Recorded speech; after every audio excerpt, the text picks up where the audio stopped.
For as long as there was materials, environment, and culture, there have always been media. From paintings on cave walls to the videos we watch on our smartphones and tablets. The media has been around for more than 1 billion years in one form or another. So it's safe to say, as human beings, it causes a great impact on us. But there are some people out there that believe it causes too much of an impact. That the things we see or read directly influence us for better or worse.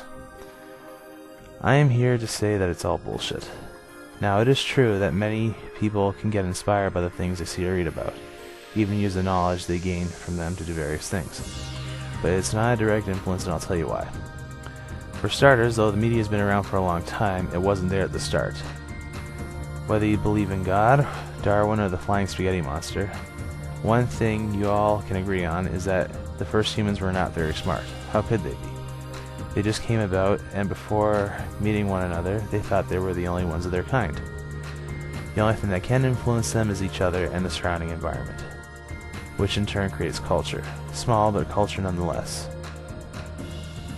And how they act, whether benevolent or malicious, their actions impact one another. When they first learned to write and draw, the very first things they put on their walls were the things they've seen, as well as random stuff. This could be no different than doing a documentary, or in the case of the random stuff, making a cat video.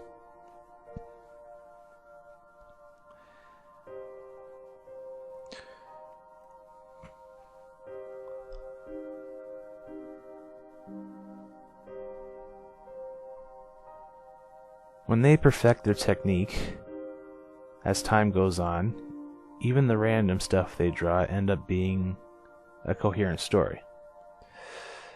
This was the world's first media.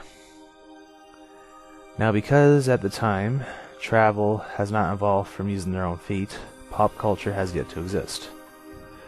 But somewhere on the other side of the world, an early human is making their drawings. But they end up being different, due to their own perception of what they've seen. This would later be known as the first of many interpretations. As we flash forward to the BC era, we see cultural interactions yield both positive and negative results. On the negative side, one culture tries to enslave the other, through various means. For example, Egypt enslaving the Hebrews. Both sides portray the other as wrong in their beliefs, and in their perception evil, and create their art as a means of reflecting said beliefs, making the world's first propaganda. It wasn't propaganda that influenced them. Their hatred of each other is what created the propaganda. With said media pointing out both their differences and their similarities to one another. A reflection, if you will. As we flash forward to the Common Era, specifically Vienna's music times, you'll see that Vienna's best and brightest, from Mozart to Beethoven, owe their music to how they see the world. In Beethoven's case, by losing his hearing, his sight improved, and he saw the world more for what it is. With the help of his imagination compensating for his lack of sound, he was able to create music we use to this day. However, not everyone liked their music, for much like today, the same bullshit that will hurt media has been practiced back then. When Mozart adapted The Marriage of Figaro, he received backlash due to the original play's controversial elements, and feared a bad influence his opera could cause. However, when said opera was greenlit, the opposite happened, and it's been considered one of Wolfgang's best works ever since. This was an early example of how fear of influence nearly destroyed good work.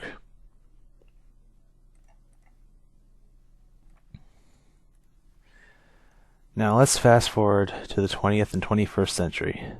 While movies have been around before this 86-year and counting battle has been the meat of this for some time. The entire battle, regardless of the medium spoken of, has always been and always will be between those that like media and those that hate it. On the side of those that hate it, their only argument is that they believe it to be the cause of every known atrocity to humans. Racism, sexism, homophobia, violence, you name it. This is where the bullshit has reached its peak. No matter what people tell you, the media doesn't influence you into things good or bad. It can inspire you, but much of everything good and bad portrayed in it is because of you, the watcher, the reader, and the player. From the cave paintings to the stuff we see on our tablets and phones, one thing media never changed about was that it was still a reflection of what was done to the world.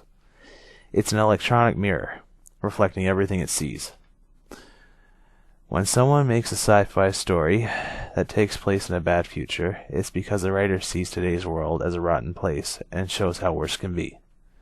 If a person commits violence in public and says a certain video game made them do it, they're full of shit.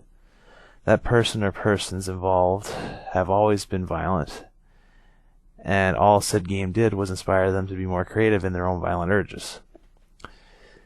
Many of those that say otherwise simply believe in the false notion that the media is supposed to be our babysitter and raise us, and wrongfully accuse it of toxifying them and their children, even though all they had to do was change the channel, switch to another window, replace it with a book. That's all it is to them, a babysitter and a scapegoat. And unless you admit to yourself that, and that it's your own fault and not some electronic mirror, the fight for media will always wage, and the worse it's going to get. Thanks for listening.